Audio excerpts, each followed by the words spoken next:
Hi guys, Mark Zickery, Mr. Sci-Fi, also known as Mark Zickery of Space Command. Here's another angle on the office you're used to seeing in my Mr. Sci-Fi videos. You can see it goes back for a while, and all science fiction books, all sorts of stuff. So just want to mention we're continuing our Space Command convention. We're going to be having interviews that I'm doing with our cast and our crew over the next few weeks.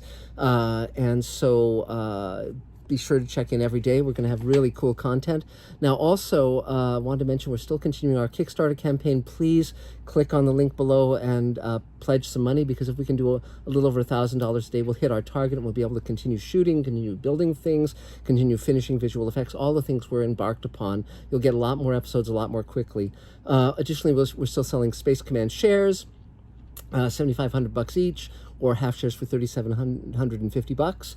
So just email me at markzickery@gmail.com. Be happy to send you the materials. They're pretty simple and straightforward. So meantime, let me introduce this panel.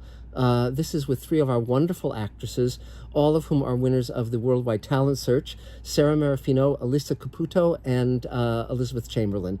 And they are respectively in Saskatchewan, Los Angeles, and Atlanta. So without any further ado, here are three of our wonderful cast.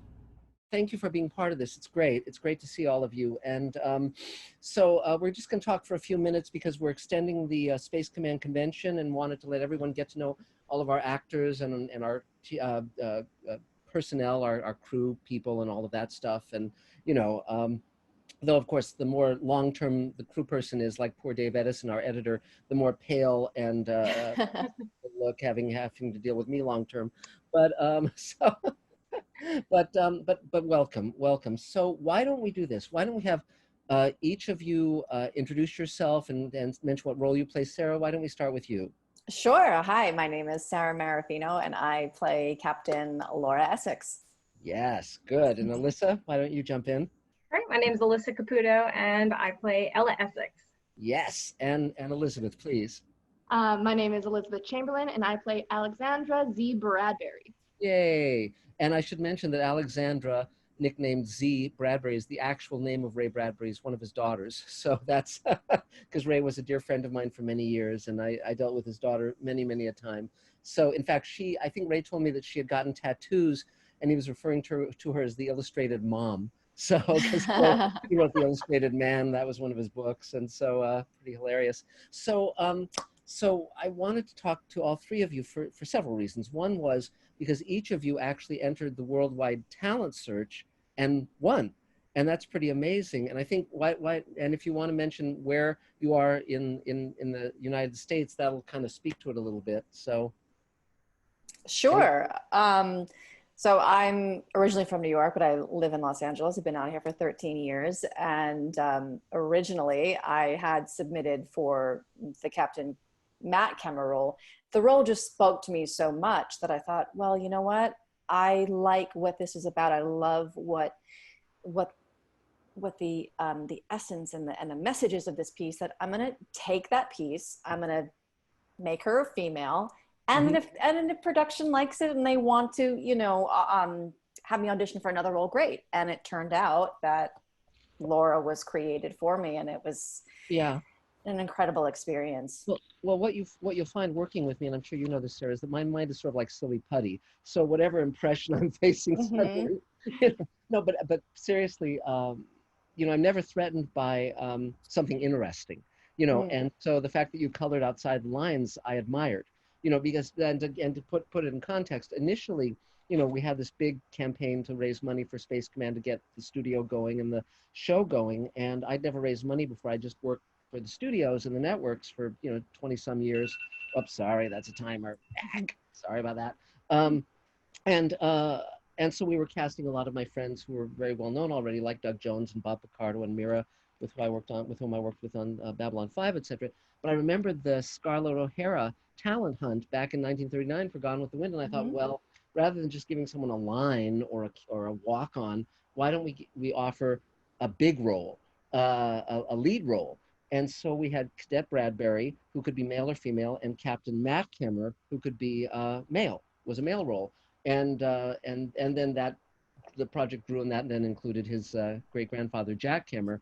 So then we got 7,000 inquiries, 1,200 video auditions from all around the world, including Ireland and so forth, Japan, and some of them, the actors were naked, which was, fortunately I didn't have to watch those. Our staff weeded those ones out. Some of them had full visual effects. They were in spaceships with planets outside the windows. Amazing, amazing. But of course, that was utterly irrelevant because it was, what can they do when trying to act? So, but then out of all of these 1,200 videos and more, only one person, only one female auditioned for the Matt Kemmer role, and I was so impressed with that, by your boldness, and I really liked, how you came across and all of it. So then we had callbacks, and I brought you in, as you can recall, and that's where we had a spaceship set, and you actually got to sit. It was great. It was really fun, and then the fun part was that we didn't have a female captain role. I hadn't written one yet, but when I saw what you did, I said, "Oh, okay, let's create Laura Essex, and she'll be in the companionship to the Paladin, the Templar," and then it went from there. And then you said to me at that audition, you said, "Well, what happens with this character? Does she end up marrying Jack?"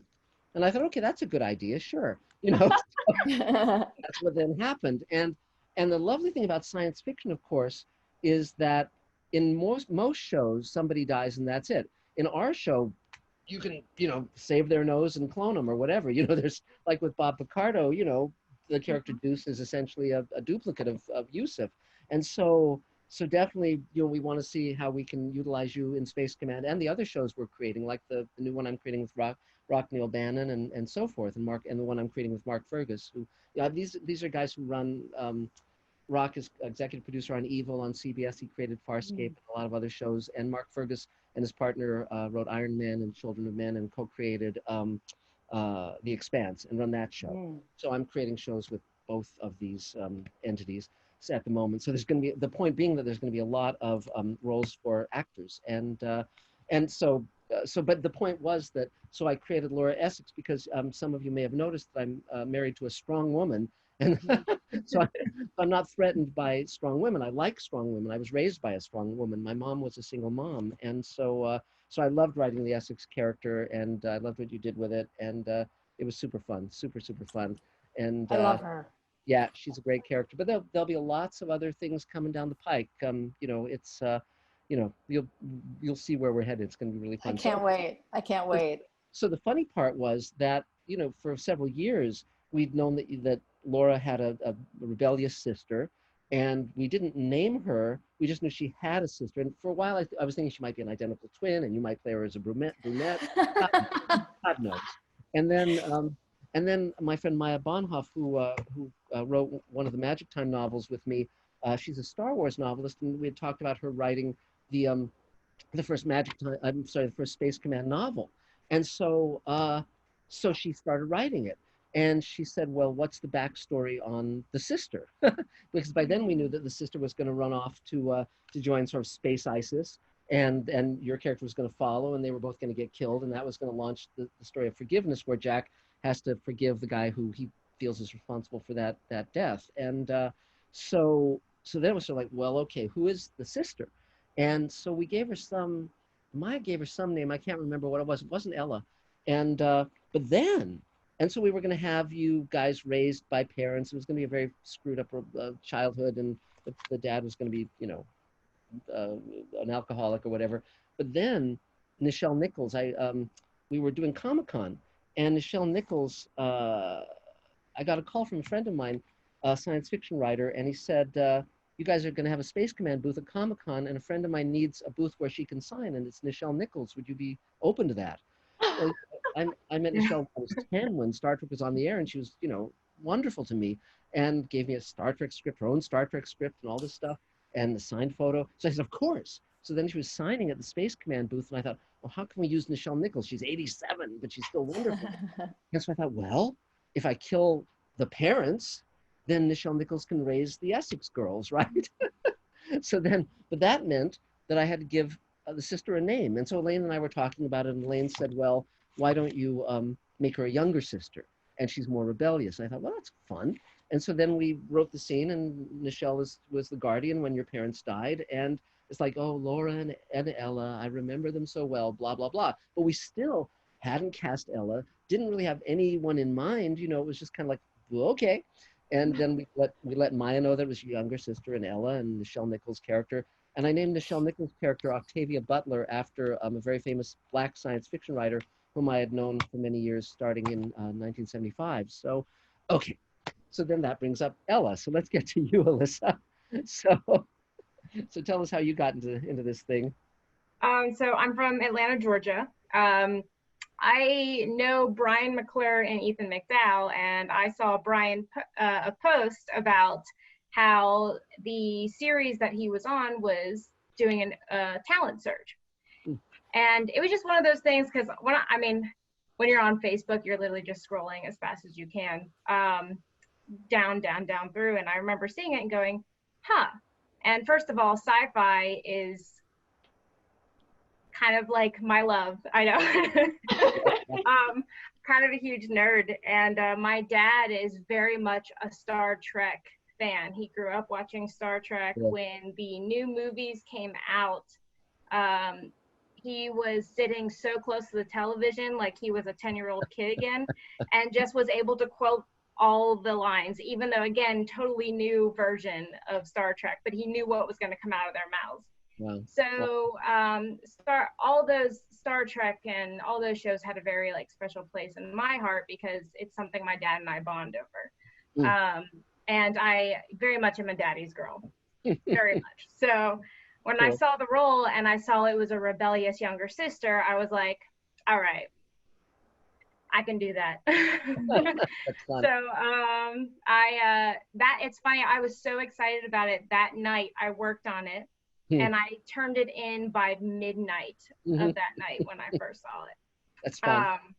That's so fun. Well, and you're in Atlanta, as you mentioned, and so so again, we're utilizing the technology now, because what happened was, Space Command is a 12-hour first season, and I've written most of it already, and I know where it goes, and I was just waiting to be able to film Christina Moses and Armin Shimmerman in the roles they were going to play, and all these pals of mine, and but all of a sudden the pandemic hit, and it was like most of my friends were going, oh well, we can't shoot things. We're all my friends who are on shows. It's like, oh, I'm just sitting here. And I think, well, no, this is an opportunity. Let's, and if you let go, if you decide to be experimental and let go of whether it's going to succeed or not, or whether it's going to be good or not, that frees you to be creative. And so Elaine and I just started jumping in, and Elaine insisted that I put on the script that it's based on a crazy notion by Mark Zickery, so, so that's what the script said. And, Elaine and I wrote and directed and produced it as we do all these different things we work on. And, but it was very, very fun, because I knew that we could use the Zoom technology effectively with the actors shooting their own scenes, and it was so fun. But then I knew that it was and it started as a vignette, then it grew to an hour, then it grew to 2 hours, which was and so from when we initially conceived of it to when we actually released it, it was something like 2 months. I mean, that's hugely fast, and that included visual effects, that included color correction, sound design, everything, music, and but we just took a run at it. And the idea was that it was a companion piece to the season, where you could see, okay, this is what happens. Here's some little, because the audience won't know what the hell the story is until they see the first season. Then they'll understand who all these people are and all these characters and how it all, works.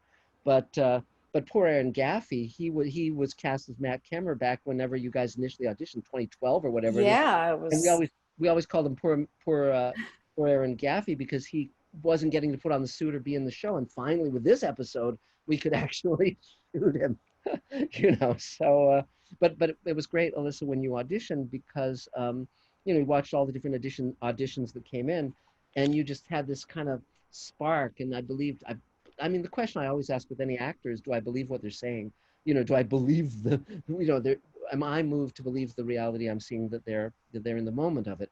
And you were, and I loved just all the transitions. And when you laughed and said, "I'm sorry, I was hoping to do a better job with this," well, once a brat, always a brat, or whatever the line is. And I thought it was great. And then it was funny, because we cast you, and then you sent in several versions. But I really loved the audition. It had such spontaneity and kind of a looseness to it that I really liked. And so then we just went with that. And that's actually the one that's in the episode, is actually your audition. and we just put in like a spaceship door from Prometheus on the left-hand side of the screen, and we put in a futuristic lamp behind you, and rock and roll, you know. That was her audition? Yes, yes, I would not have known. I would not yeah, have known. I remember watching and going, wow, she's just so authentic. She's just, yeah. there's just something so free and so, Yeah. so unpolished that when you pair it next to Laura, who's very Yeah, polished, yeah, yeah. it really informed what the relationship is. So Yes, bravo. it was Thank great. you. I don't know if you wanted to comment on it, but for me, it was like, I think because there was no weight of, oh, I've got to do this right, or I've got to do this perfectly. It was Mhm. just, I'm going to just take a swing at this. There was that looseness, that relaxation that really aided it. I don't know if you want to comment on that. So I think, yeah, also it was, I would have to say it was late at night. I literally looked in the mirror. I had my hair up in a bun. And I remember going, all right, do I want to fix my hair? No, I'm going to just let it go. And with curly hair, when you just like have it up in a bun and you put Yeah. it down, it's not going to look nice. It's Yeah. going to look like whatever it was shaped in. Mm-hmm. So there was definitely like this sense of, all right, I don't give a, Yeah. you know what. Right. And so I do think that there was, and then yeah, I think there was no pressure. There was just, I don't know what's going to happen with this. I'm just so excited about this. I'm going to do my first instinct, anything I want to do. Yeah. I did like, I think 10 different takes, and that was the first one I did. Mm-hmm. So Mm-hmm. I went, I'm just sending in this first take. When I showed it to my mother, she was very upset that everybody was going to see what my room looked like. Everybody's seeing what my room looks like right now. So no worries. Yeah. No, that's what we're all living with now. And the funny thing is that, you know, I liked that quality of like the rumpled bed and all of that, because this is a character who doesn't have her shit together. She's making a very bad decision. And I mean, she's going off to join Space ISIS, you know, basically. And so it's like, okay, so this is where it's like her kid sister. She's rebellious. She's, you know, and yet there's something so appealing about you. And so, I mean, you just like that character the moment you see her. And it's like, oh, Jesus. And then it's fun to go from that to the, and it was funny because there was a question, it was a challenge because you know, I love the technology that we get to play with. I love having my own studio, and because and I love working with Dave Edison, our editor, because he's on, you know, full-time salary, and so we can just play. And so the question was, okay, I knew that we were going to all be shooting on Zoom, and we were all going to be, you know, under lockdown and all of that. But then how could I crack it open a little more? So what I said is to Dave is like, okay, we're going to look at dailies that we've already shot. We're going to look at VFX shots that we've already got that we didn't use. They might have been initial ones that we then came up with something else or whatever. So so that whole thing, as you know, Sarah, when we pull back and it's a screen, and then Essex is turning toward the door, and then we cut to the ship taking off. That was all. You didn't come into a set or get into the costume. Right. That was from, you know, from we shot way back when, and so that was really fun. And so it's always like a magic trick where you have to say, okay, what can we do to fool the audience? And I really liked that. And then it's like, and then we come to the baby, and there's this baby. It's interesting because the character of Ed Kemmer, who's Jack and, you know, and Essex's son, is there's three actors playing that character in ripple effect. There's the baby, there's David Snyder when he's in his early 20s, and then there's J.G. Hertzler when he's an old man. So it's like, so pretty hilarious. And but then that whole idea was because Essex is you know, I've always thought of Essex as a stronger character than Jack. She doesn't have the same doubts that Jack has. You know, if she's going to do something, she does it. And so she just, you know, drops the baby off and she's gone, you know. And it's like, and so then Jack has to go to Nichelle Nichols and say, what the fuck? And, you know, not to curse, but and Nichelle Nichols in all her wonderfulness, you know, sets the stage, and then Jack goes off and you know, what happens is what happens. But it's super fun. But I really loved seeing who it was really fun having the casting choices of who would be that character's sister. And because again, the two of you, it really seemed like there could be a family history there. And then when we see the baby and then the young man, you know, I cast many of my casting decisions are waiters because in LA all the waiters are writers and or actors. So So I was at, Elaine and I were at the Granville, which is a restaurant in the Valley before the pandemic, and there was this actor who just looked like he could be your and Ethan's kid, right? You know, and I thought, "Are you an actor?" I said to him, and he said, "Yes." And I said, "Well, I think I have a role for you." And then, you know, come the pandemic, I'd saved his email, and I said, "Here, do this audition." And we got David Snyder, and he's perfect for that. That's You know, amazing. so so we just shipped him the costume, and bang, we're good. You know, so but you know, but that's how it worked. And so, but then we had to let you know, Maya Bonhoff know that the sister's name was Ella, and here's this whole backstory. So she then had to rewrite the novel, which we're about to put out. You know, so That's so fantastic. yeah. But again, as you know, the way Elaine and I work with actors is we create ensembles, and we love to work with the same people if they, you know, if they come through for us, if they deliver, you know. And so definitely, there's, you know, this is not the end of the conversation for any of us, you know, as you know. Oh And yeah, I look forward to it. I yeah, already just on the screen because yeah, of how I'm looking. yeah, She's on my right next to me, and I'm looking at. I'm like, oh shit, we can be siblings. yeah. And now It's that my roots are growing in, you can fun. actually see Yes, there's a resemblance, and it's fun. there's a nice energy between us that I Yeah, look forward to exploring yeah. that. And you Oh know, yeah. yeah, and again, science fiction allows you to take all these little tributaries and these little side trips, and but also the fun part of it is that, so as Elaine and I were, as the story was growing and growing and growing and growing, and more people were becoming available, like Barbara Bain from Space 1999, and all these people, because I was going to use her in the new show I'm creating with Rockney O'Bannon, but then it was like, well, can we plug her in with on this? You know, we plugged her into, you know, being the crazy aunt, you know, but then the challenge was, well, it's getting so big and crazy because it was all these relationships I knew in my head. I thought we've got to have an introductory piece that says who the hell these people are. And then I remembered Nicholas Nickleby, which was this great play that my friend Roger Rees starred in years ago, where the cast, it was he won a Tony for it, and it was based on the play, the book by Charles Dickens, but it started with the actors on stage on the ensemble saying, "Here's what the story is, here's who the characters are," and the actors would introduce their characters, and I thought that was swell. And so then it was like, well, will this work? You know, I didn't know. And so I thought, but if they're all against a pale wall and they're all dressed in black, I think it'll work. And it does. It's great. Yeah, it does. Yeah. So so great. So now we get to you, Elizabeth. So if you want to introduce your how you got into all this. Yeah, so I'm from Canada. I live in Saskatchewan right now, and I also auditioned for the role of Ella Essex, actually. Yes. And yeah, I got very similar feedback from Mark based on what you just said to Alyssa. How like you said it was impactful, it felt realistic, Yeah. and you also said that I like took a I took a swing, you know, like I went for it, and that's what I also really appreciate because I think I'm a very like go for it kind of person. I don't Yes. sit around and I don't wait for things.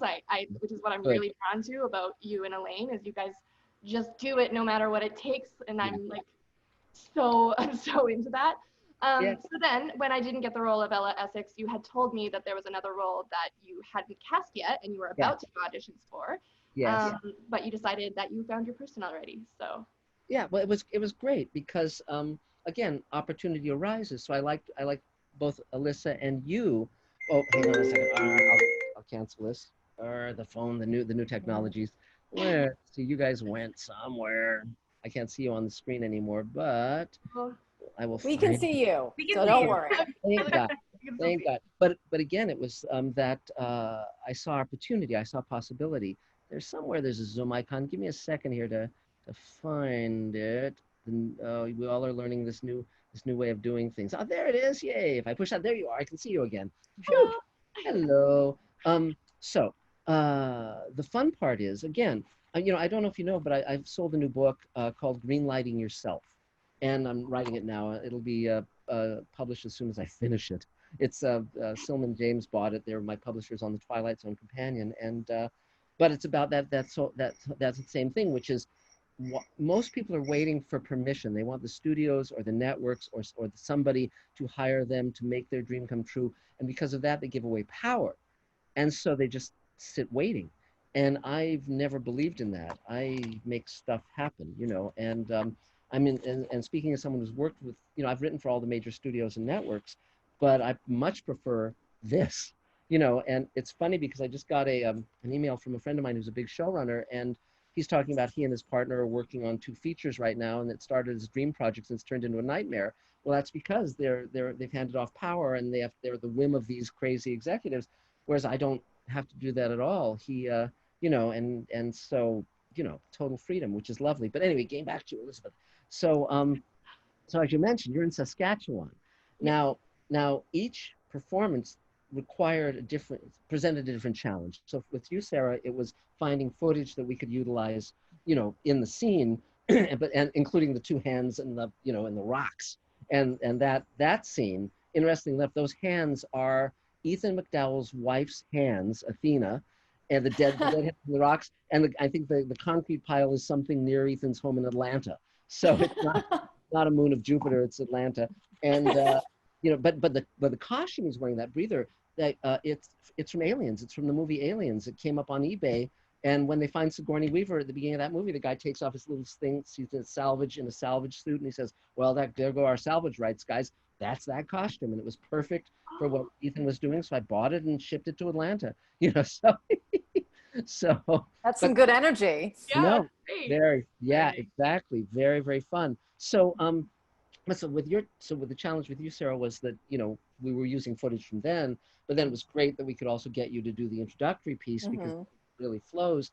And that was the same challenge, by the way, with Doug Jones, because Doug, we couldn't put him in the headdress and the makeup and the whole 9 yards. So we actually, in the scene with Doug and Bob Picardo, we recorded his lines as ADR. We found footage of him moving his mouth that matched the lines, and he was never in that outfit for that scene. That blows my mind. That's so incredible. Cool. He was never in the scene with Bob. He wasn't even in the outfit. It was just ADR. That was it. And so we wrote the scene and then utilized lines and dropped them in and did our stuff.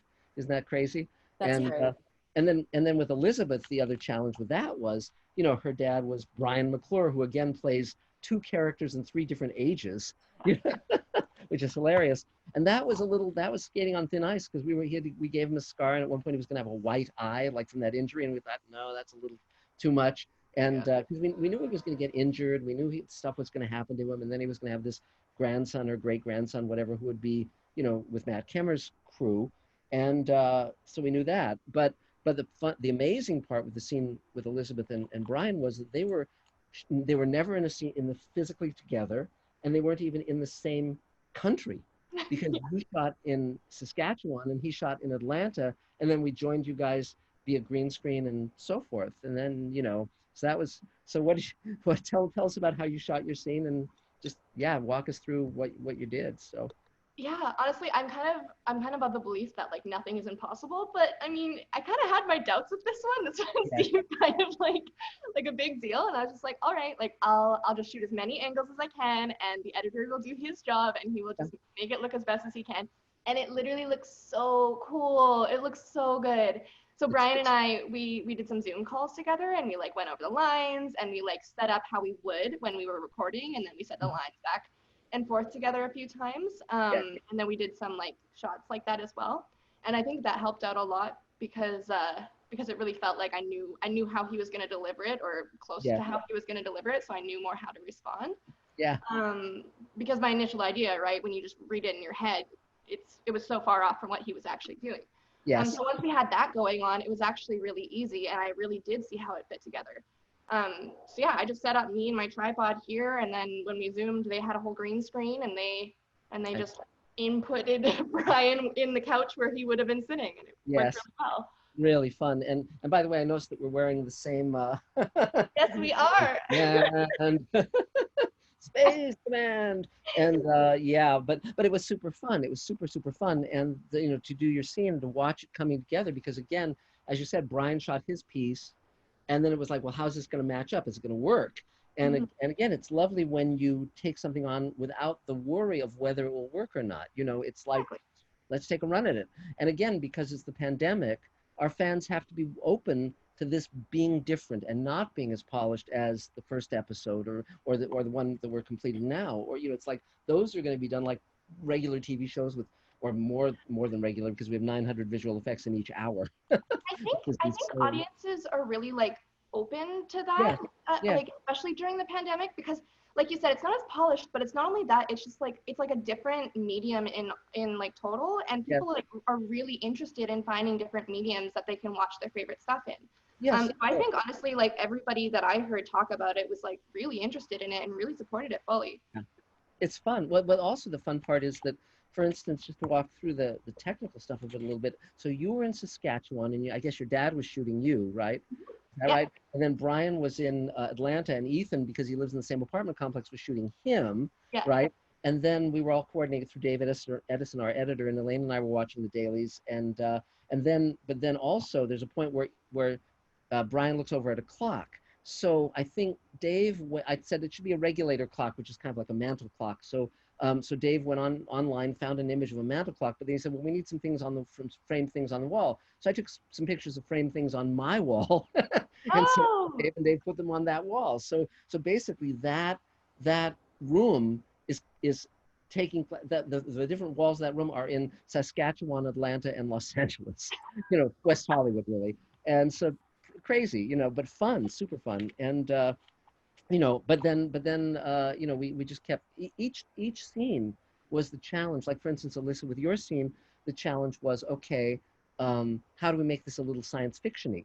And at that point, there's a company called the Prop Store that's based in LA and London, and I was in the process of buying a spaceship door that had been used in Prometheus.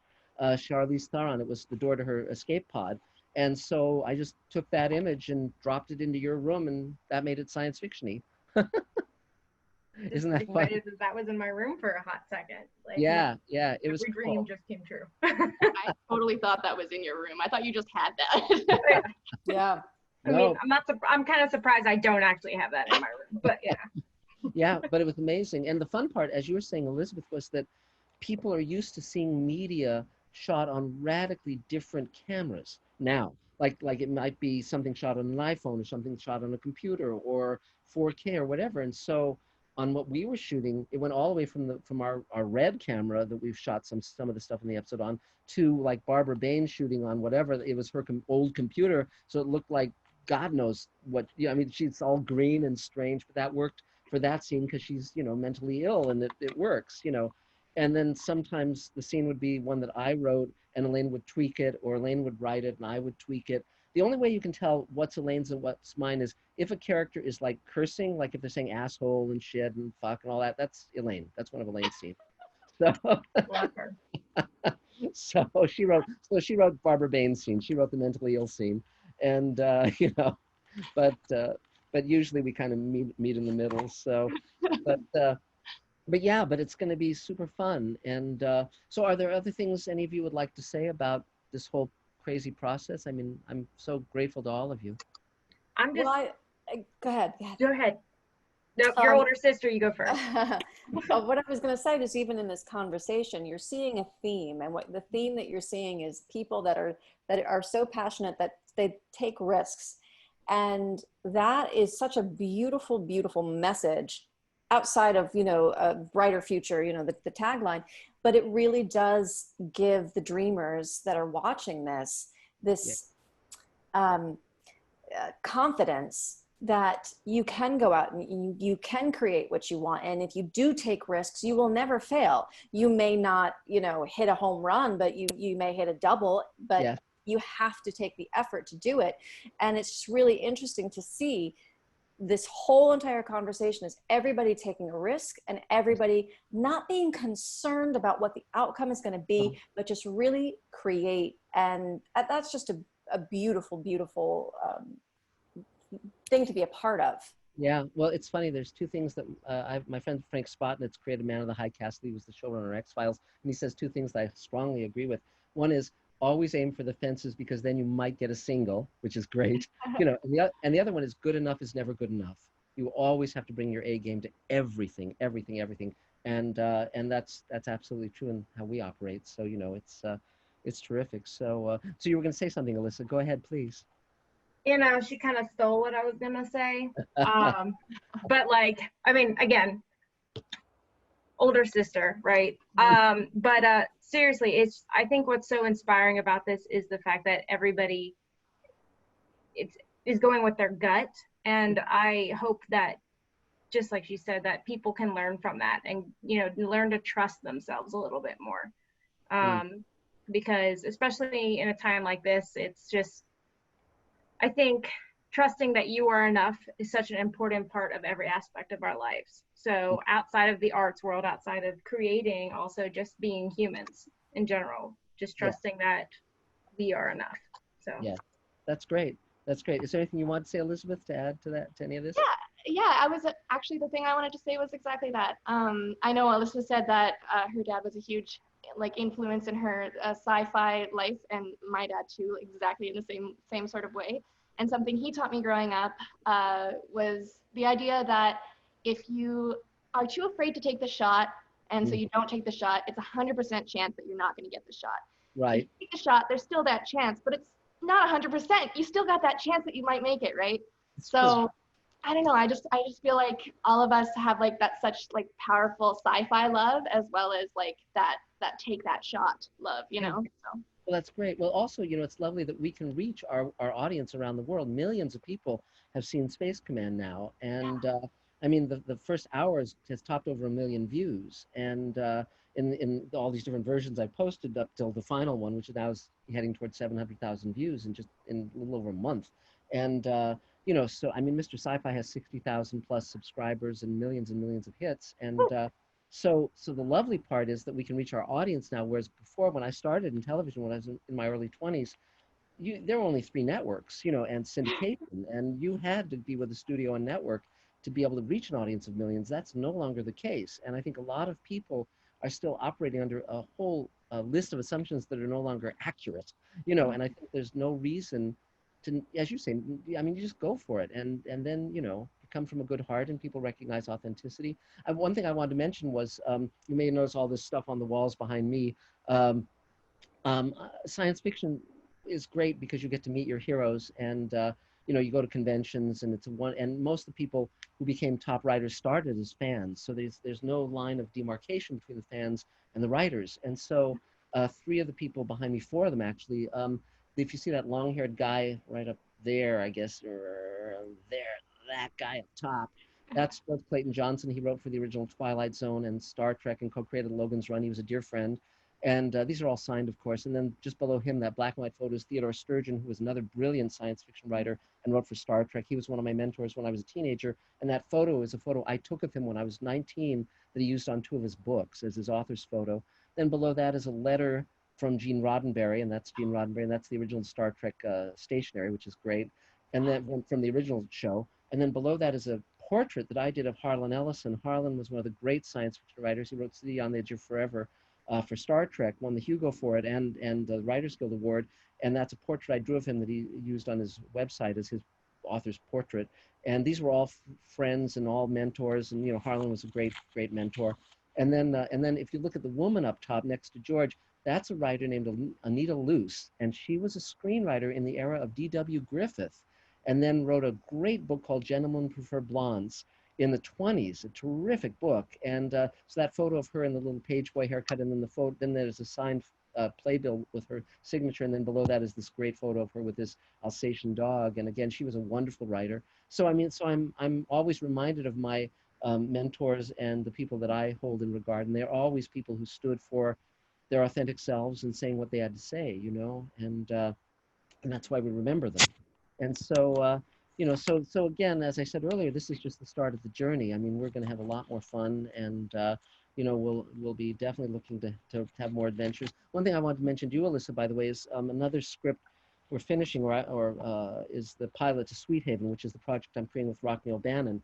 Now, oddly, we created that before. I'm doing something called the Showrunners Network, where I'm creating 6 new series with 6 major showrunners, and then we're going to reach out to our audience, finance all 6 pilots, shoot all 6 pilots, then take it out as a slate of 6 shows to the buyers. And so that's something I'm doing in my copious free time. And in addition to Space Command, where we're shooting the entire first season now. And but Sweet Haven, the plot which we came up with before the pandemic, coincidentally, is a genetically modified disease gets out of hand and kills everyone under 60 in the world. So only people 60 and above survive. And the people who are in their 60s and above are carriers of the disease, although they aren't they don't succumb to it. So if they encounter a younger person, that person dies if they're not shielded. And so I've cast all these older actors, Robert Picardo, Mira Furlan, George Takei, Eva Marie Saint. We're reaching out to her. She starred in North by Northwest and On the Waterfront. She's still alive. She's 95. Nana Visitor, who I worked with on Deep Space Nine. But the fun part, the reason I mention this to you is because there's, she plays Nana Visitor, who played Kira on Deep Space Nine. I've been in conversation with her in the role I've written for her. She plays this experimental scientist, but she has a secret locked in her basement, which is that her daughter, who has an immune deficiency, has survived. And she's not letting anyone know that her daughter has survived, because her daughter would then become a guinea pig and probably would not survive. And so that's her secret. So I'm thinking of reading you for that role of her daughter. So that could be very fun. You'd be the thing in the basement. So The thing. yeah. I know, I'm like, I live in the basement. It's perfect. Yes. And definitely Elizabeth and Sarah, we're going to be finding more fun adventures to have with you both as well. And you know, it's and I love your two-tone hair, by the way, Sarah. It's great. Thank you very much. It works. It certainly works. I love it. It's great. It's great. And so obviously Elaine and I are here for anything you guys need. And also, by the way, if you need like a downloadable copy of the episode, feel free to use any of your material for your reels to send out to people. It's absolutely, we're totally happy with that. If there's anything else you need, and recommendations, I'm always happy to recommend all of you. So if you're up for a role, you know, happy to do that. And as you know, many of my friends are showrunners, and you know, so though they're pale, sad people often, you know, because they're being messed with by the networks and the studios. And you know, it's amazing, it's incredible. So any final things you'd like to say, or any questions that you have? I have one thing I wanted to say. Sure. Yeah, please. I just wanted to say, just based on what you were saying about all of the mentors you had behind you, and I just wanted to thank you for being like such an awesome mentor for me. Like this is just like such a great experience. You and Elaine had so many wonderful things to say, and you guys helped me out so much. I feel like I just learned so much, and I feel like I've made friends too. So I really appreciate it. Thanks. Well, it's funny because, you know, with you, Sarah, being from the get-go, I mean, it's amazing how far we've come. I mean, the fact that we have an hour that anyone can watch, and there's 900 visual effects shots, but the effects shots don't overwhelm the characters, you know. Right. And I love that. And I love the fact that you said this many years ago when you were interviewed for the behind the scenes thing. You said the show was about love and compassion, and that's true. Because for us, for Elaine and myself, heroes are the ones who are compassionate, and that's what but it's active compassion. So and I love the fact that in that first episode, you and in the first story, you and Jack are confronted with the fact that you may be on the wrong side, that the actions you're under orders to take may not be moral. And I think that's really interesting, because often people just assume they're the good guys, and one has to take a real hard look at that and say, wait a minute, am I really?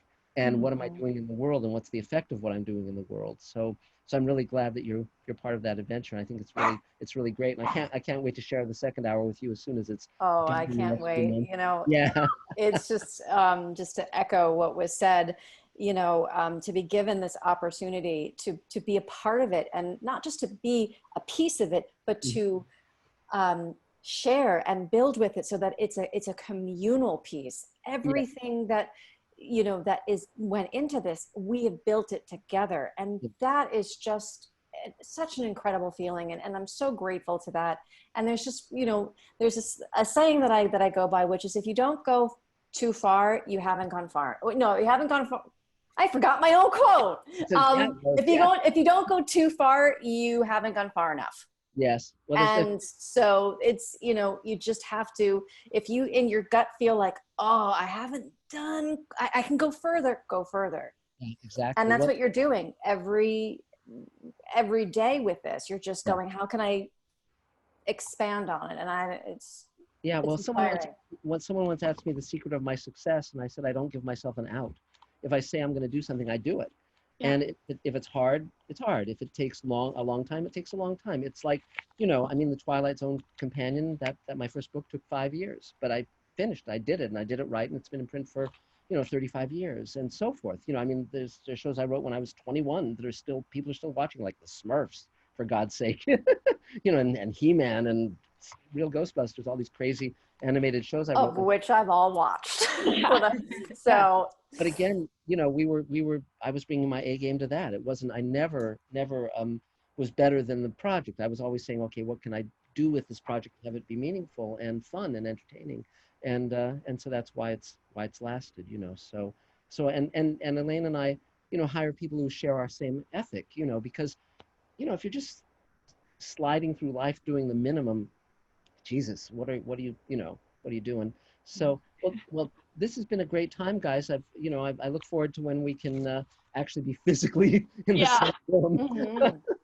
You know, amazing times we're living through, but just stay safe, stay well, and, you know, we'll talk again really soon. And again, anything you need, we're here for you, and you know, and we're happy to provide you with any of the footage or any of that stuff. I mean, Dave, just let me know, let Dave know, and we can make that happen.